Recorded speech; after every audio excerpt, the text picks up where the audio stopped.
ಕನ್ನಡವು ನಮ್ಮ ಹೆಮ್ಮೆಯ ತಾಯ್ನುಡಿ.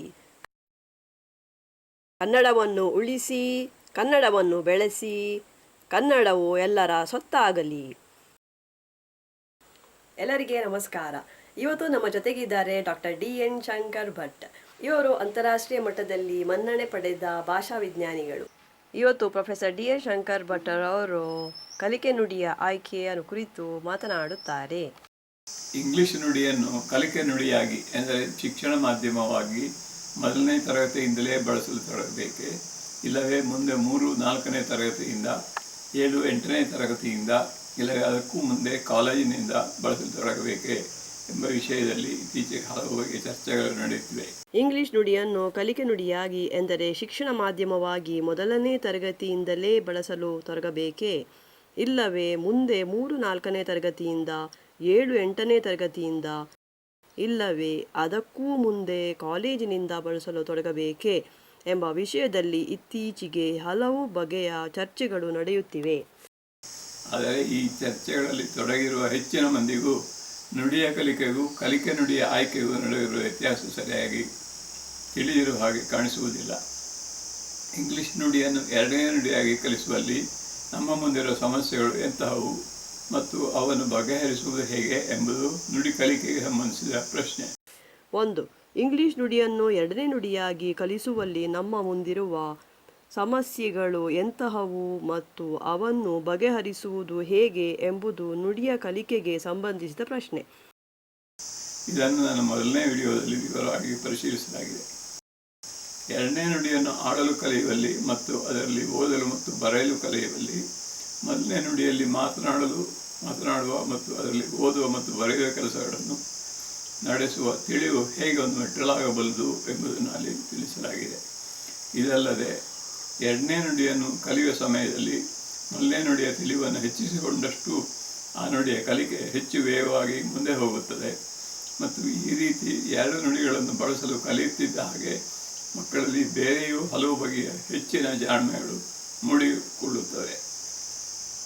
ಗಣಿತ, ವಿಜ್ಞಾನ, ಚರಿತ್ರೆ ಮೊದಲಾದ ವಿಷಯಗಳನ್ನು ಕಲಿಸುವಲ್ಲಿ ಕಲಿಕೆ ನುಡಿಯಾಗಿ ಎಂದರೆ ಶಿಕ್ಷಣ ಮಾಧ್ಯಮವಾಗಿ ಯಾವ ನುಡಿಯನ್ನು ಆಯ್ದುಕೊಂಡರೆ ಒಳ್ಳೆಯದು ಎಂಬುದು ಅದಕ್ಕಿಂತ ತೀರ ಬೇರಾಗಿರುವ ಎರಡನೇ ಪ್ರಶ್ನೆ. 2. ಗಣಿತ, ವಿಜ್ಞಾನ, ಚರಿತ್ರೆ ಮೊದಲಾದ ವಿಷಯಗಳನ್ನು ಕಲಿಸುವಲ್ಲಿ ಕಲಿಕೆ ನುಡಿಯಾಗಿ ಎಂದರೆ ಶಿಕ್ಷಣ ಮಾಧ್ಯಮವಾಗಿ ಯಾವ ನುಡಿಯನ್ನು ಆಯ್ದುಕೊಂಡರೆ ಒಳ್ಳೆಯದು ಎಂಬುದು ಅದಕ್ಕಿಂತ ತೀರಾ ಬೇರಾಗಿರುವ ಎರಡನೇ ಪ್ರಶ್ನೆ.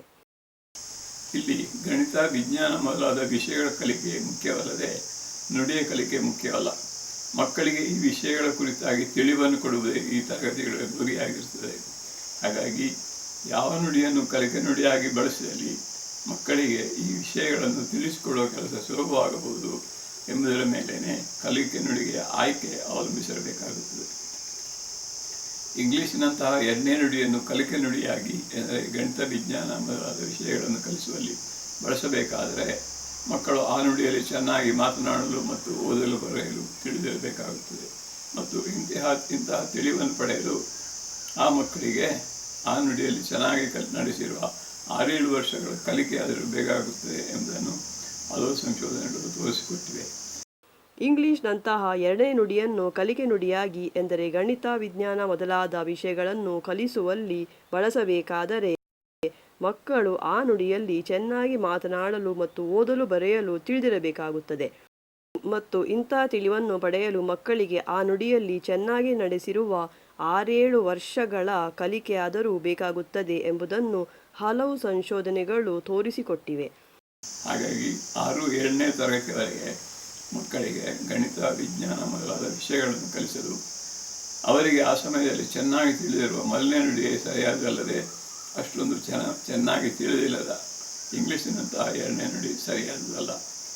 ಇಂಗ್ಲೀಷಿನ ಪ್ರಚಾರವೇ ತನ್ನ ಗುರಿಯಾಗಿರುವ ಬ್ರಿಟಿಷ್ ಕೌನ್ಸಿಲ್ ಕೂಡ ತನ್ನ ಇತ್ತೀಚೆಗಿನ ವರದಿಯಲ್ಲಿ ಮೊದಲನೇ ತರಗತಿಯಿಂದಲೇ ಇಂಗ್ಲಿಷ್ ತಿಳಿಯದ ಮಕ್ಕಳಿಗೆ ಅದನ್ನು ಕಲಿಕೆ ನುಡಿಯಾಗಿ ಮಾಡುವುದು ತಪ್ಪು ಎಂದು ಹೇಳಿದೆ. ಇಂಗ್ಲಿಷ್ನ ಪ್ರಚಾರವೇ ತನ್ನ ಗುರಿಯಾಗಿರುವ ಬ್ರಿಟಿಷ್ ಕೌನ್ಸಿಲ್ ಕೂಡ ತನ್ನ ಇತ್ತೀಚಿನ ವರದಿಯಲ್ಲಿ ಮೊದಲನೇ ತರಗತಿಯಿಂದಲೇ ಇಂಗ್ಲಿಷ್ ತಿಳಿಯದ ಮಕ್ಕಳಿಗೆ ಅದನ್ನು ಕಲಿಕೆ ನುಡಿಯಾಗಿ ಮಾಡುವುದು ತಪ್ಪು ಎಂದು ಹೇಳಿದೆ. ಮಕ್ಕಳ ಮೊದಲನೇ ನುಡಿ ಅವರ ಎಲ್ಲ ಕಲಿಕೆಗೂ ಅಡಿಗಲ್ಲಾಗಿ ನಿಲ್ಲುತ್ತದೆ. ಹಾಗಾಗಿ ಮೊದಲನೇ ನುಡಿಯಲ್ಲಿ ಕಲಿತ ವಿಷಯಗಳು ಮಕ್ಕಳಿಗೆ ಹೆಚ್ಚು ಮನವರಿಕೆಯಾಗುತ್ತದೆ. ಮೊದಲನೇ ನುಡಿಯನ್ನು ಕಲಿಕೆ ನುಡಿಯಾಗಿ ಪಡೆದ ಮಕ್ಕಳು 8ನೇ ತರಗತಿಗೆ ಮುಟ್ಟುವಾಗ ಇಂಗ್ಲೀಷ್ನಲ್ಲೂ ಬೇರೆ ಮಕ್ಕಳಿಂದ ಮುಂದಿರುತ್ತಾರೆ ಎಂಬುದನ್ನು ಸಂಶೋಧನೆಗಳು ತೋರಿಸಿಕೊಟ್ಟಿವೆ. ನಿಜಕ್ಕೂ ಇವತ್ತು ಹೆಚ್ಚಿನ ಜನರಿಗೂ ಬೇಕಾಗಿರುವುದು ಅವರ ಮಕ್ಕಳು ಇಂಗ್ಲೀಷ್ ನುಡಿಯನ್ನು ಚೆನ್ನಾಗಿ ಕಲಿತಿರಬೇಕೆಂಬುದಲ್ಲದೆ ಅದನ್ನು ಕಲಿಕೆ ನುಡಿಯಾಗಿ ಬಳಸಬೇಕೆಂಬುದಲ್ಲ. ನಿಜಕ್ಕೂ ಇವತ್ತು ಹೆಚ್ಚಿನ ಜನರಿಗೂ ಬೇಕಾಗಿರುವುದು ಅವರ ಮಕ್ಕಳು ಇಂಗ್ಲಿಷ್ ನುಡಿಯನ್ನು ಚೆನ್ನಾಗಿ ಕಲಿತಿರಬೇಕೆಂಬುದಲ್ಲದೆ ಅದನ್ನು ಕಲಿಕೆ ನುಡಿಯಾಗಿ ಬಳಸಬೇಕೆಂಬುದಲ್ಲ.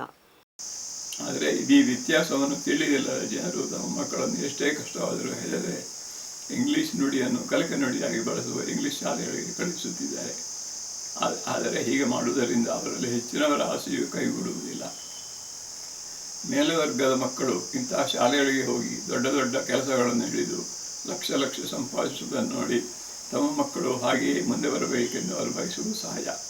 ಆದರೆ ಇವತ್ತಿನ ಇಂಗ್ಲಿಷ್ ಶಾಲೆಗಳು ಅವರ ಈ ಬಯಕೆಯನ್ನು ಪೂರೈಸಲಾರವು. ಮೇಲ್ವರ್ಗದ ಮಕ್ಕಳು ಇಂತಹ ಶಾಲೆಗಳಿಗೆ ಹೋಗಿ ದೊಡ್ಡ ದೊಡ್ಡ ಕೆಲಸಗಳನ್ನು ಹಿಡಿದು ಲಕ್ಷ ಲಕ್ಷ ಸಂಪಾದಿಸುವುದನ್ನು ನೋಡಿ ತಮ್ಮ ಮಕ್ಕಳು ಹಾಗೆಯೇ ಮುಂದೆ ಬರಬೇಕೆಂದು ಅವರು ಬಯಸುವುದು ಸಹಜ. ಆದರೆ ಇವತ್ತಿನ ಇಂಗ್ಲಿಷ್ ಶಾಲೆಗಳು ಅವರ ಈ ಬಯಕೆಯನ್ನು ಪೂರೈಸಲಾರವು. ಇದಕ್ಕೆ ಕಾರಣಗಳು ಹಲವಿವೆ. ಮೊದಲನೆಯದಾಗಿ ಇಂಗ್ಲಿಷ್ ಶಾಲೆಗಳಲ್ಲಿ ಹಲವು ಬಗೆಗಳಿವೆ. ಇಂಗ್ಲಿಷ್ ನುಡಿಯನ್ನು ಮತ್ತು ಬೇರೆ ವಿಷಯಗಳನ್ನು ತುಂಬ ಚೆನ್ನಾಗಿ ಕಲಿಸಬಲ್ಲ ಶಾಲೆಗಳು ಕೆಲವಾದರೆ ಯಾವುದನ್ನೂ ಸರಿಯಾಗಿ ಕಲಿಸಲಾಗದ ಶಾಲೆಗಳು ಹಲವು. ಕೆಳವರ್ಗದ ಮಕ್ಕಳಲ್ಲಿ ಹೆಚ್ಚಿನವರು ಇಂತಹ 2ನೇ ಬಗೆಯ ಶಾಲೆಗಳಿಗೆ ಮಾತ್ರವೇ ಹೋಗಬಲ್ಲರಾದ ಕಾರಣ ಅವರ ಕಲಿಕೆ ಅಲ್ಲಿ ಮತ್ತಷ್ಟು ಹಿಂದೆ ಬೀಳುತ್ತದೆ. ಎರಡನೆಯದಾಗಿ ಇಂಗ್ಲಿಷ್ ಶಾಲೆಗಳಲ್ಲಿ ಕಲಿಯುವ ಮೇಲ್ವರ್ಗದ ಮಕ್ಕಳಿಗೆ ಶಾಲೆಯ ಕಲಿಕೆಯೊಂದಿಗೆ ಬೇರೆಯೂ ಹಲವು ಬಗೆಯ ಕಲಿಕೆಗಳ ನೆರವು ಸಿಗುತ್ತದೆ. ಎರಡನೆಯದಾಗಿ ಇಂಗ್ಲಿಷ್ ಶಾಲೆಗಳಲ್ಲಿ ಕಲಿಯುವ ಮೇಲ್ವರ್ಗದ ಮಕ್ಕಳಿಗೆ ಶಾಲೆಯ ಕಲಿಕೆಯೊಂದಿಗೆ ಬೇರೆಯೂ ಹಲವು ಬಗೆಯ ಕಲಿಕೆಗಳ ನೆರವು ಸಿಗುತ್ತದೆ. ಅವರ ಮನೆಯಲ್ಲಿ ಮತ್ತು ನೆರೆಹೊರೆಯವರ ಮನೆಗಳಲ್ಲಿ ಇಂಗ್ಲಿಷ್ ನುಡಿ ಬಳಕೆಯಾಗುತ್ತಿರಬಹುದು ಮತ್ತು ಅವರ ಕಲಿಕೆಗೆ ನೆರವಾಗಬಲ್ಲ ಹಲವು ಬಗೆಯ ಸಾಧನಗಳು ಅವರಿಗೆ ದೊರಕುತ್ತಿರಬಹುದು. ಇಂತಹ ನೆರವು ಕೆಳವರ್ಗದ ಮಕ್ಕಳಿಗೆ ಸಿಗುವುದಿಲ್ಲ. ಮೇಲ್ವರ್ಗದ ಮಕ್ಕಳಿಗೆ ದೊಡ್ಡ ದೊಡ್ಡ ಕೆಲಸಗಳನ್ನು ಸಂಪಾದಿಸುವಲ್ಲೂ ತಾಯಿ ತಂದೆಯರ ಮತ್ತು ಬೇರೆ ನೆಂಟರ ನೆರವು ಸಿಗುತ್ತದೆ. ಆದರೆ ಕೆಳವರ್ಗದ ಮಕ್ಕಳಿಗೆ ಇಂಥ ನೆರವು ದೊರಕುವುದಿಲ್ಲ. ಹಾಗಾಗಿ ಕೆಳವರ್ಗದ ಜನರು ತಮ್ಮ ಮಕ್ಕಳನ್ನು ಕಷ್ಟಪಟ್ಟು ಇಂಗ್ಲಿಷ್ ನುಡಿ ಕಲಿಕೆ ನುಡಿಯಾಗಿರುವ ಶಾಲೆಗಳಿಗೆ ಸೇರಿಸಿದರೂ ಅವರ ಮಕ್ಕಳಿಗೆ ಮೇಲೆ ಬರುವಲ್ಲಿ ಅದು ನೆರವಾಗುವುದಿಲ್ಲ. ಚೆನ್ನಾಗಿ ಮಾತನಾಡಲು ತಿಳಿದಿರುವ ಮೊದಲನೇ ನುಡಿಯನ್ನು ಕಲಿಕೆ ನುಡಿಯಾಗಿ ಪಡೆದಿರುವ ಮಕ್ಕಳು ಸ್ವಲ್ಪವೂ ತಿಳಿಯದಿರುವ ಇಂಗ್ಲಿಷಿನಂತಹ 2ನೇ ನುಡಿಯನ್ನು ಕಲಿಕೆ ನುಡಿಯಾಗಿ ಪಡೆದಿರುವ ಮಕ್ಕಳಿಗಿಂತ ಬೇಗನೆ ತಮ್ಮ ಕಲಿಕೆಯಲ್ಲಿ ಮುಂದೆ ಹೋಗಬಲ್ಲರೆಂಬುದನ್ನು ಎಲ್ಲ ಬಗೆಯ ಸಂಶೋಧನೆಗಳು ತೋರಿಸಿಕೊಟ್ಟಿವೆ. ಚೆನ್ನಾಗಿ ಮಾತನಾಡಲು ತಿಳಿದಿರುವ ಮೊದಲನೇ ನುಡಿಯನ್ನು ಕಲಿಕೆ ನುಡಿಯಾಗಿ ಪಡೆದಿರುವ ಮಕ್ಕಳು ಸ್ವಲ್ಪವೂ ತಿಳಿಯದಿರುವ ಇಂಗ್ಲಿಷ್ನಂತಹ 2ನೇ ನುಡಿಯನ್ನು ಕಲಿಕೆ ನುಡಿಯಾಗಿ ಪಡೆದಿರುವ ಮಕ್ಕಳಿಗಿಂತ ಬೇಗನೆ ತಮ್ಮ ಕಲಿಕೆಯಲ್ಲಿ ಮುಂದೆ ಹೋಗಬಲ್ಲರೆಂಬುದನ್ನು ಎಲ್ಲ ಬಗೆಯ ಸಂಶೋಧನೆಗಳೂ ತೋರಿಸಿಕೊಟ್ಟಿವೆ. ಇಂಗ್ಲಿಷ್ ನುಡಿಯನ್ನು ಕಲಿಯುವಲ್ಲಿಯೂ ಅವರು ಇಂಗ್ಲಿಷ್ ಕಲಿಕೆ ನುಡಿಯಾಗಿರುವ ಶಾಲೆಗಳ ಮಕ್ಕಳಿಗಿಂತ ಬೇಗನೆ ಮುಂದೆ ಹೋಗಬಲ್ಲರು. ಉದಾಹರಣೆಗೆ ದಕ್ಷಿಣ ಆಫ್ರಿಕಾದ ವರ್ಣಭೇದ ನೀತಿಯ ಸರಕಾರಕ್ಕೆ ಅಲ್ಲಿನ ಮೂಲ ನಿವಾಸಿಗಳೆಲ್ಲ ಇಂಗ್ಲಿಷ್ ಕಲಿತರೆ ಅವರು ಒಗ್ಗಟ್ಟಾಗಿ ತಮ್ಮ ಬೀಳಬಹುದು ಎಂಬ ಹೆದರಿಕೆ ಇತ್ತು. ಹಾಗಾಗಿ ಮೂಲ ನಿವಾಸಿಗಳ ಮಕ್ಕಳೆಲ್ಲ 9ನೇ ತರಗತಿವರೆಗೂ ತಮ್ಮ ಮೊದಲನೇ ನುಡಿಯನ್ನೇ ಕಲಿಕೆ ನುಡಿಯಾಗಿ ಬಳಸಬೇಕೆಂಬುದಾಗಿ ಒಂದು ಮಾರ್ಪಾಡನ್ನು 1955ರಲ್ಲಿ ನಡೆಸಲಾಯಿತು. ಆದರೆ ಇದರಿಂದ ಆ ಮಕ್ಕಳಿಗೆ ಒಳ್ಳೆಯದೇ ಆಯಿತು. ಯಾಕೆಂದರೆ ಮೊದಲಿನಿಂದಲೂ ಇಂಗ್ಲಿಷ್ ನುಡಿಯನ್ನೇ ಕಲಿಕೆ ನುಡಿಯಾಗಿ ಬಳಸುತ್ತಿದ್ದ ಮಕ್ಕಳಿಗಿಂತ ಕಲಿಕೆಯಲ್ಲಿ ಅವರಿಗೆ ತುಂಬ ಮುಂದೆ ಹೋಗಲು ಸಾಧ್ಯವಾಯಿತು. ಆದರೆ ಇದರಿಂದ ಆ ಮಕ್ಕಳಿಗೆ ಒಳ್ಳೆಯದೇ ಆಯಿತು. ಯಾಕೆಂದರೆ ಮೊದಲಿನಿಂದಲೂ ಇಂಗ್ಲಿಷ್ ನುಡಿಯನ್ನೇ ಕಲಿಕೆ ನುಡಿಯಾಗಿ ಬಳಸುತ್ತಿದ್ದ ಮಕ್ಕಳಿಗಿಂತ ಕಲಿಕೆಯಲ್ಲಿ ಅವರಿಗೆ ತುಂಬ ಮುಂದೆ ಹೋಗಲು ಸಾಧ್ಯವಾಯಿತು. 1988ರಲ್ಲಿ ಚೀನಾದ ಕೆಲವು ಶಾಲೆಗಳಲ್ಲಿ ಇಂಗ್ಲಿಷ್ ನುಡಿಯ ಬದಲು ಮಕ್ಕಳಿಗೆ ಚೆನ್ನಾಗಿ ತಿಳಿದಿರುವ ಚೈನೀಸ್ ನುಡಿಯನ್ನು ಕಲಿಕೆ ನುಡಿಯಾಗಿ ಬಳಸಲು ತೊಡಗಲಾಯಿತು. ಅಂತಹ ಶಾಲೆಗಳಲ್ಲಿ ಕಲಿತ ಮಕ್ಕಳನ್ನು ಇಂಗ್ಲಿಷ್ ಕಲಿಕೆ ನುಡಿಯಾಗಿರುವ ಶಾಲೆಗಳಲ್ಲಿ ಕಲಿತ ಮಕ್ಕಳೊಂದಿಗೆ ಹೋಲಿಸಿ ನೋಡಿದಾಗ ವಿಜ್ಞಾನ, ಗಣಿತ, ಚರಿತ್ರೆ ಮೊದಲಾದ ವಿಷಯಗಳಲ್ಲಿ ಚೈನೀಸ್ ಕಲಿಕೆ ನುಡಿಯಾಗಿರುವ ಶಾಲೆಯಲ್ಲಿ ಕಲಿತ ಮಕ್ಕಳು ಹೆಚ್ಚು ಮುಂದಿರುವುದು ಕಂಡುಬಂತು. ಅಂಥ ಶಾಲೆಗಳಲ್ಲಿ ಕಲಿತ ಮಕ್ಕಳನ್ನು ಇಂಗ್ಲಿಷ್ ಕಲಿಕೆ ನುಡಿಯಾಗಿರುವ ಶಾಲೆಗಳಲ್ಲಿ ಕಲಿತ ಮಕ್ಕಳೊಂದಿಗೆ ಹೋಲಿಸಿ ನೋಡಿದಾಗ ವಿಜ್ಞಾನ, ಗಣಿತ, ಚರಿತ್ರೆ ಮೊದಲಾದ ವಿಷಯಗಳಲ್ಲಿ ಚೈನೀಸ್ ಕಲಿಕೆ ನುಡಿಯಾಗಿರುವ ಶಾಲೆಗಳಲ್ಲಿ ಕಲಿತ ಮಕ್ಕಳು ಹೆಚ್ಚು ಮುಂದಿರುವುದು ಕಂಡುಬಂತು. ಇದಲ್ಲದೆ ಚೈನೀಸ್ ಕಲಿಕೆ ನುಡಿಯಾಗಿರುವ ಶಾಲೆಗಳಲ್ಲಿ ಕಲಿತ ಮಕ್ಕಳು ತರಗತಿಯಲ್ಲಿ ನಡೆಸಬೇಕಾಗಿರುವ ಕೆಲಸಗಳನ್ನು ಸರಿಯಾಗಿ ತಿಳಿದು ನಡೆಸಬಲ್ಲವರಾಗಿದ್ದರು. ಇದಕ್ಕೆ ಬದಲು ಇಂಗ್ಲಿಷ್ ಕಲಿಕೆ ನುಡಿಯಾಗಿರುವ ಶಾಲೆಗಳಲ್ಲಿ ಕಲಿಯುವ ಮಕ್ಕಳು ವಿಷಯಗಳನ್ನು ಬಾಯ್ಪಾಠ ಮಾಡುವುದನ್ನಷ್ಟೇ ನಡೆಸಬಲ್ಲವರಾಗಿದ್ದರು. ಟರ್ಕಿ ದೇಶದಲ್ಲಿ 1ನೇ ತರಗತಿಯಿಂದಲೂ ಇಂಗ್ಲಿಷ್ ನುಡಿಯನ್ನು ಕಲಿಕೆ ನುಡಿಯಾಗಿ ಪಡೆದ ಮಕ್ಕಳು ವಿಜ್ಞಾನ, ಗಣಿತ ಮೊದಲಾದ ವಿಷಯಗಳಲ್ಲಿ ಹಿಂದೆ ಬೀಳುತ್ತಿರುವುದನ್ನು ಗಮನಿಸಿ ಎಲಿಮೆಂಟರಿ ಶಾಲೆಗಳಲ್ಲಿ ಮಕ್ಕಳ ತಾಯ್ನುಡಿಯನ್ನೇ ಕಲಿಕೆ ನುಡಿಯನ್ನಾಗಿ ಬಳಸುವ ಮಾರ್ಪಾಡನ್ನು ನಡೆಸಲಾಯಿತು.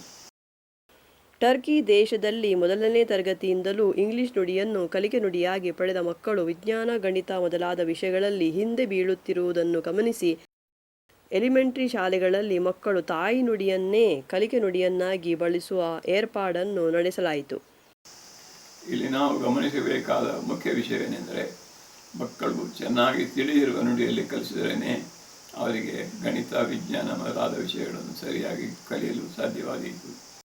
ಇಲ್ಲಿ ನಾವು ಗಮನಿಸಬೇಕಾದ ಮುಖ್ಯ ವಿಷಯವೇನೆಂದರೆ, ಮಕ್ಕಳು ಚೆನ್ನಾಗಿ ತಿಳಿದಿರುವ ನುಡಿಯಲ್ಲಿ ಕಲಿಸಿದರೇನೆ ಅವರಿಗೆ ಗಣಿತ, ವಿಜ್ಞಾನ ಮೊದಲಾದ ವಿಷಯಗಳನ್ನು ಸರಿಯಾಗಿ ಕಲಿಯಲು ಸಾಧ್ಯವಾದೀತು.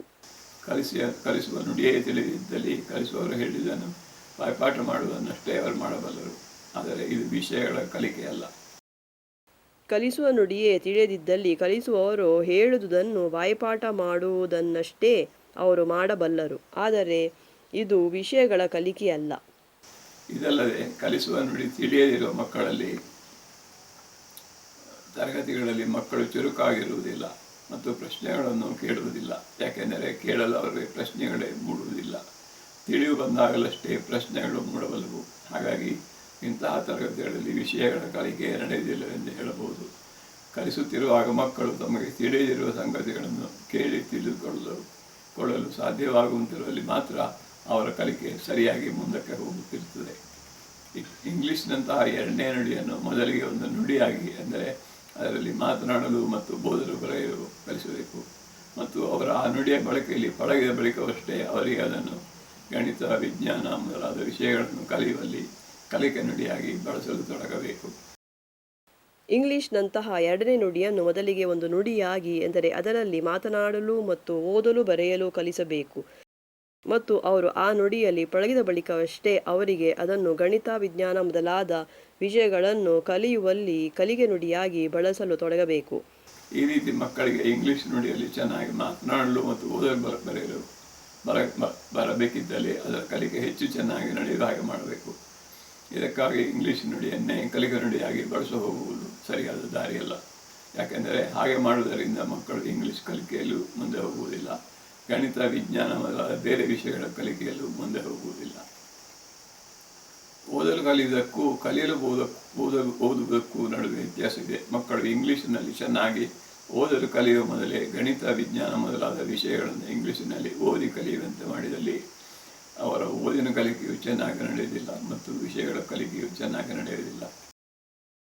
ಓದಲು ಕಲಿಯುವುದಕ್ಕೂ ಕಲಿಯಲು ಓದುವುದಕ್ಕೂ ನಡುವೆ ವ್ಯತ್ಯಾಸವಿದೆ.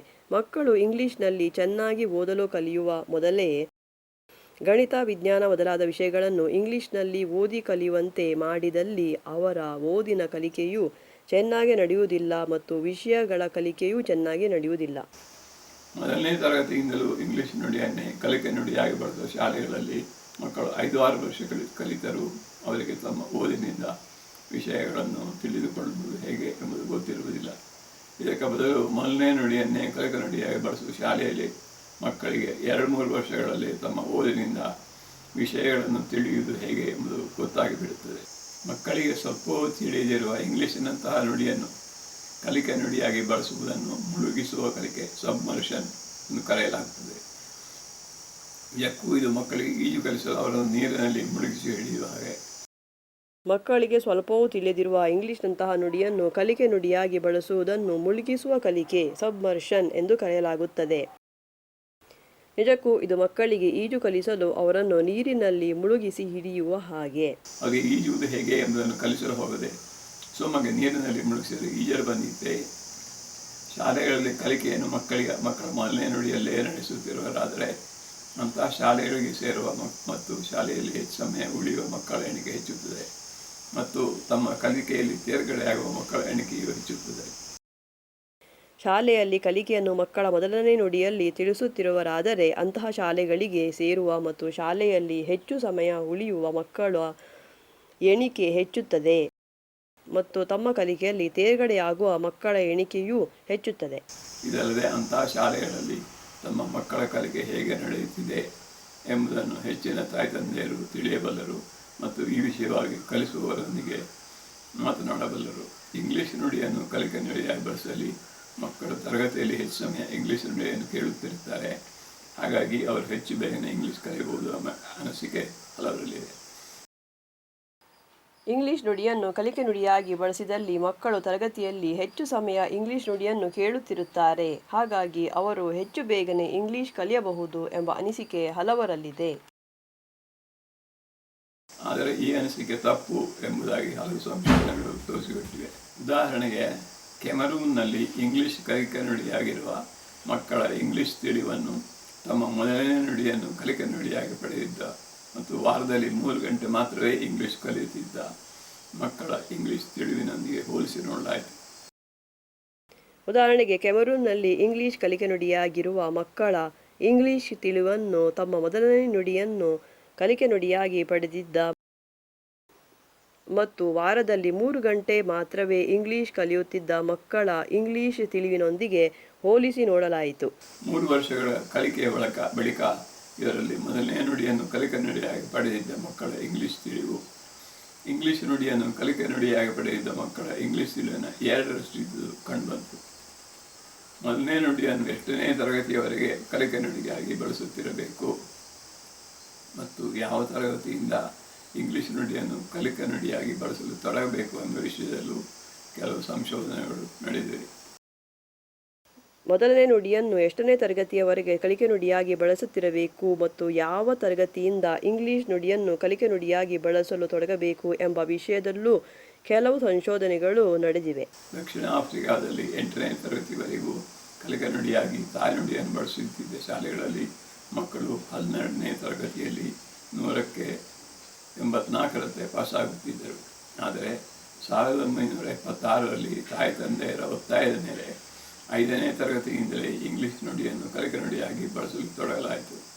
1997ರಲ್ಲಿ ಈ ಮಕ್ಕಳ ಕಲಿಕೆಯನ್ನು ಪರಿಶೀಲಿಸಿದಾಗ 12ನೇ ತರಗತಿಯ ಮಕ್ಕಳು 100ಕ್ಕೆ 44ರಂತೆ ಪಾಸಾಗುವ ಮಟ್ಟಕ್ಕೆ ಇಳಿದಿದ್ದುದು ಕಂಡುಬಂತು.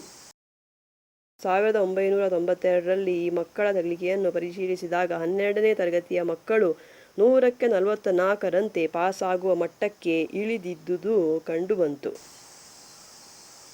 ಇಂಗ್ಲಿಷ್ ನುಡಿಯ ಕಲಿಕೆಯಲ್ಲೂ ಪಾಸಾಗುವವರ ಎಣಿಕೆ ಅಷ್ಟೇ ಕೆಳಗೆ ಇಳಿದಿತ್ತು. ಇಂಗ್ಲಿಷ್ನಂತಹ ಪರಿಸರದಲ್ಲಿ ಯಾರೂ ಮಾತಿನಲ್ಲಿ ಬಳಸದಿರುವ ನುಡಿಯಲ್ಲಿ ಚೆನ್ನಾಗಿ ಮಾತನಾಡುವಂಥ ಓದು ಬರೆಯಲು ಕಲಿಯುವ ಮಕ್ಕಳಿಗೆ ಚೆನ್ನಾಗಿ ನಡೆಸುವ 6 ವರ್ಷಗಳ ಕಲಿಕೆಯಾದರೂ ಬೇಕಾಗುತ್ತದೆ. ಇಂಗ್ಲಿಷ್ನಂತಹ ಪರಿಸರದಲ್ಲಿ ಯಾರೂ ಮಾತಿನಲ್ಲಿ ಬಳಸದಿರುವ ನುಡಿಯಲ್ಲಿ ಚೆನ್ನಾಗಿ ಮಾತನಾಡಲು ಮತ್ತು ಓದಲು ಬರೆಯಲು ಮಕ್ಕಳಿಗೆ ಚೆನ್ನಾಗಿ ನಡೆಸಿದ 6-7 ವರ್ಷಗಳ ಕಲಿಕೆಯಾದರೂ ಬೇಕಾಗುತ್ತದೆ. ಹಾಗಾಗಿ 8ನೇ ತರಗತಿಯವರೆಗಾದರೂ ಮಕ್ಕಳಿಗೆ ಇಂಗ್ಲಿಷ್ ನುಡಿಯನ್ನು ಒಂದು ನುಡಿಯಾಗಿ ಕಲಿಸಿ ಆಮೇಲೆ ಅದನ್ನು ಗಣಿತ, ವಿಜ್ಞಾನ ಮೊದಲಾದ ವಿಷಯಗಳನ್ನು ಕಲಿಸಲು ಬಳಸುವುದೇ ಒಳ್ಳೆಯದು. ಮೊದಲನೇ ತರಗತಿಯಿಂದಲೂ ಇಂಗ್ಲಿಷ್ ನುಡಿಯನ್ನೇ ಕಲಿಕೆ ನುಡಿಯಾಗಿ ಬಳಸುವ ಮಕ್ಕಳಿಗೆ ತಮ್ಮ ತಾಯಿ ನುಡಿಯ ಕುರಿತಾಗಿ ಮತ್ತು ಅದನ್ನು ಬಳಸುವ ತಾಯಿ ತಂದೆಯರು, ನೆಂಟರು, ನೆರೆಹೊರೆಯವರು ಮೊದಲಾದ ಕುರಿತಾಗಿ ಕೀಳರಿಮೆ ಬೆಳೆಯುತ್ತದೆ. ಮೊದಲನೇ ತರಗತಿಯಿಂದಲೂ ಇಂಗ್ಲಿಷ್ ನುಡಿಯನ್ನೇ ಕಲಿಕೆ ನುಡಿಯಾಗಿ ಬಳಸುವ ಮಕ್ಕಳಿಗೆ ತಮ್ಮ ತಾಯಿ ನುಡಿಯ ಕುರಿತಾಗಿ ಮತ್ತು ಅದನ್ನು ಬಳಸುವ ತಾಯಿ ತಂದೆಯರು, ನೆಂಟರು, ನೆರೆಹೊರೆಯವರು ಮೊದಲಾದವರ ಕುರಿತಾಗಿ ಕೀಳರಿಮೆ ಬೆಳೆಯುತ್ತದೆ. ತಮ್ಮ ಕಲಿಕೆ ಮುಂದುವರಿದಂತೆಲ್ಲ ಮಕ್ಕಳು ಇವರಿಂದ ದೂರವಾಗುತ್ತಾ ಹೋಗ್ತಾರೆ. ಈ ತೊಡಕು ಮೇಲ್ವರ್ಗದವರ ಮಕ್ಕಳಿಗಿಂತಲೂ ಕೆಳವರ್ಗದ ಮಕ್ಕಳನ್ನು ಹೆಚ್ಚು ಕಾಡುತ್ತದೆ. ಯಾಕೆಂದರೆ ಮೇಲ್ವರ್ಗದ ಮಕ್ಕಳ ತಾಯಿ ತಂದೆಯರು, ನೆಂಟರು ಮತ್ತು ನೆರೆಹೊರೆಯವರು ಸಾಮಾನ್ಯವಾಗಿ ಇಂಗ್ಲಿಷ್ ತಿಳಿದಿರುತ್ತಾರೆ. ಶಾಲೆಗೆ ಸೇರುವ ಮಕ್ಕಳಲ್ಲಿ ಅವರ ಮೊದಲನೇ ನುಡಿಯ ತಿಳಿವು, ಅದರಲ್ಲಿ ಅವರು ಪಡೆದ ಹಲವು ಬಗೆಯ ಅನುಭವಗಳು ಮತ್ತು ತಿಳಿವುಗಳು, ಸಂಸ್ಕಾರ ಮೊದಲಾದವೆಲ್ಲ ಇರುತ್ತವೆ. ಇಂಗ್ಲಿಷ್ ಶಾಲೆಗಳಲ್ಲಿ ಇವು ಯಾವುವು ಅವರ ಕಲಿಕೆಗೆ ಬೇಕಾಗಿಲ್ಲ ಎಂಬುದಾಗಿ ಅವೆಲ್ಲವನ್ನು ಕಡೆಗಣಿಸಲಾಗುತ್ತದೆ. ಶಾಲೆಗೆ ಸೇರುವ ಮಕ್ಕಳಲ್ಲಿ ಅವರ ಮೊದಲನೇ ನುಡಿಯ ತಿಳಿವು, ಅದರಲ್ಲಿ ಅವರು ಪಡೆದ ಹಲವು ಬಗೆಯ ಅನುಭವಗಳು ಮತ್ತು ತಿಳಿವುಗಳು, ಸಂಸ್ಕಾರ ಮೊದಲಾದವೆಲ್ಲ ಇರುತ್ತವೆ. ಇಂಗ್ಲಿಷ್ ಶಾಲೆಗಳಲ್ಲಿ ಅವು ಯಾವುವು ಅದರ ಕಲಿಕೆಗೆ ಬೇಕಾಗಿಲ್ಲ ಎಂಬುದಾಗಿ ಅವೆಲ್ಲವನ್ನೂ ಕಡೆಗಣಿಸಲಾಗುತ್ತದೆ. ಇದರಿಂದಾಗಿ ಮಕ್ಕಳಲ್ಲಿ ತಮ್ಮತನವೇ ಕಳೆದು ಹೋಗುತ್ತದೆ ಮತ್ತು ಅವರ ಮಾಡುಗತನ ಇಲ್ಲವಾಗುತ್ತದೆ. ಕನ್ನಡಿಗರ ಮಟ್ಟಿಗೆ ಹೇಳುವುದಾದರೆ ಮೊದಲನೇ ತರಗತಿಯಿಂದಲೇ ಇಂಗ್ಲಿಷ್ ನುಡಿಯನ್ನು ಕಲಿಕೆ ನುಡಿಯಾಗಿ ಬಳಸಿದಲ್ಲಿ ಇಂತಹ ಹಲವು ಸಮಸ್ಯೆಗಳು ಎದುರಾಗುತ್ತವೆ. ಕನ್ನಡಿಗರ ಮಟ್ಟಿಗೆ ಹೇಳುವುದಾದರೆ ಮೊದಲನೇ ತರಗತಿಯಿಂದಲೇ ಇಂಗ್ಲಿಷ್ ನುಡಿಯನ್ನು ಕಲಿಕೆ ನುಡಿಯಾಗಿ ಬಳಸಿದಲ್ಲಿ ಇಂತಹ ಹಲವು ಸಮಸ್ಯೆಗಳು ಎದುರಾಗುತ್ತವೆ. ಹಾಗಾಗಿ ಮಕ್ಕಳು ಮೇಲೆ ಬರಬೇಕಿದ್ದಲ್ಲಿ ಮತ್ತು ತಮ್ಮೊಂದಿಗೆ ತಮ್ಮ ಸಮಾಜವನ್ನು ಮೇಲೆ ತರಬೇಕಿದ್ದಲ್ಲಿ ಅವರ ಕಲಿಕೆ ನುಡಿ ಕನ್ನಡವೇ ಆಗಿರಬೇಕು. ಇದರೊಂದಿಗೆ ಇಂಗ್ಲಿಷ್ ನುಡಿಯನ್ನು ಒಂದು ವಿಷಯವಾಗಿ ಮಾತ್ರ ಕಲಿಸುತ್ತಿರಬೇಕಲ್ಲದೆ ಕಲಿಕೆ ನುಡಿಯಾಗಿ ಬಳಸಲು ಹೋಗಬಾರದು.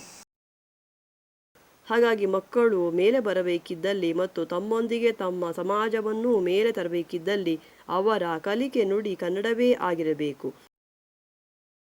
ಇದರೊಂದಿಗೆ ಇಂಗ್ಲಿಷ್ ನುಡಿಯನ್ನು ಒಂದು ವಿಷಯವಾಗಿ ಮಾತ್ರ ಕಲಿಸುತ್ತಿರಬೇಕಲ್ಲದೆ ಕಲಿಕೆ ನುಡಿಯಾಗಿ ಬಳಸಲು ಹೋಗಬಾರದು.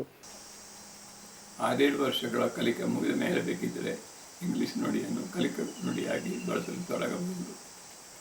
ಖಾಸಗಿ ಶಾಲೆಗಳ ಹಾಗೆ ಸರ್ಕಾರಿ ಶಾಲೆಗಳಲ್ಲೂ ಇಂಗ್ಲಿಷ್ ನುಡಿಯನ್ನು ಕಲಿಕೆ ನುಡಿಯಾಗಿ ಮಾಡಿದಲ್ಲಿ ಕನ್ನಡ ನುಡಿ ಅಳಿದೇ ಹೋಗುತ್ತದೆ ಎಂಬುದಾಗಿ ಇತ್ತೀಚೆಗೆ ಕೆಲವರು ಸಾಹಿತಿಗಳು ಮತ್ತು ಕನ್ನಡ ಅಭಿಮಾನಿಗಳು ಕೂಗೆಬ್ಬಿಸಿದ್ದಾರೆ. ಖಾಸಗಿ ಶಾಲೆಗಳ ಹಾಗೆ ಸರ್ಕಾರಿ ಶಾಲೆಗಳಲ್ಲೂ ಇಂಗ್ಲಿಷ್ ನುಡಿಯನ್ನು ಕಲಿಕೆ ನುಡಿಯಾಗಿ ಮಾಡಿದಲ್ಲಿ ಕನ್ನಡ ನುಡಿ ಅಳಿದೇ ಹೋಗುತ್ತದೆ ಎಂಬುದಾಗಿ ಇತ್ತೀಚೆಗೆ ಕೆಲವರು ಸಾಹಿತಿಗಳು ಮತ್ತು ಕನ್ನಡ ಅಭಿಮಾನಿಗಳು ಕೂಗೆಬ್ಬಿಸಿದ್ದಾರೆ. ಆದರೆ ಕನ್ನಡದ ಅಳಿವು ಇಲ್ಲವೇ ಉಳಿವು ಶಾಲೆಗೆ ಸೇರುವ ಮಕ್ಕಳ ಕಲಿಕೆ ನುಡಿ ಯಾವುದಿರಬೇಕು ಎಂಬುದನ್ನು ತೀರ್ಮಾನಿಸುವಲ್ಲಿ ನಾವು ಗಮನಿಸಬೇಕಾಗಿರುವ ಒಂದು ಸಂಗತಿಯೇ ಅಲ್ಲ. ಆದರೆ ಕನ್ನಡದ ಅಳಿವು ಇಲ್ಲವೇ ಉಳಿವು ಶಾಲೆಗೆ ಸೇರುವ ಮಕ್ಕಳ ಕಲಿಕೆ ನುಡಿ ಯಾವುದಿರಬೇಕು ಎಂಬುದನ್ನು ತೀರ್ಮಾನಿಸುವಲ್ಲಿ ನಾವು ಗಮನಿಸಬೇಕಾಗಿರುವ ಒಂದು ಸಂಗತಿಯೇ ಅಲ್ಲ. ಮಕ್ಕಳು ಶಾಲೆಗೆ ಹೋಗುವುದು ತಮ್ಮ ಏಳಿಗೆಯನ್ನು ಸಾಧಿಸುವುದಕ್ಕಾಗಿ ಮತ್ತು ಮುಂದೆ ತಮ್ಮ ಬಾಳಿನಲ್ಲಿ ಗೆಲುವನ್ನು ಪಡೆಯಲು ಬೇಕಾಗುವ ಕಲಿಕೆಯನ್ನು ಪಡೆಯುವುದಕ್ಕಾಗಿ. ಈ ಕೆಲಸವನ್ನು ನಡೆಸುವಲ್ಲಿ ಯಾವ ನುಡಿಯನ್ನು ಕಲಿಕೆ ನುಡಿಯಾಗಿ ಮಾಡಿದರೆ ಒಳ್ಳೆಯದು ಎಂಬುದನ್ನಷ್ಟೇ ನಾವು ಇಲ್ಲಿ ಗಮನಿಸಬೇಕಾಗಿದೆ. ಈ ಕೆಲಸವನ್ನು ನಡೆಸುವಲ್ಲಿ ಯಾವ ನುಡಿಯನ್ನು ಕಲಿಕೆ ನುಡಿಯಾಗಿ ಮಾಡಿದರೆ ಒಳ್ಳೆಯದು ಎಂಬುದನ್ನಷ್ಟೇ ನಾವು ಇಲ್ಲಿ ಗಮನಿಸಬೇಕಾಗಿದೆ. Website dnshankarabhat.net. ವೀಕ್ಷಕರಿಗೆಲ್ಲ ಧನ್ಯವಾದಗಳು.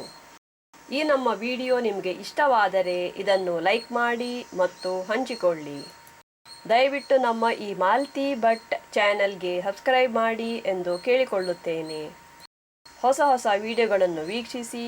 ನಮಸ್ಕಾರ.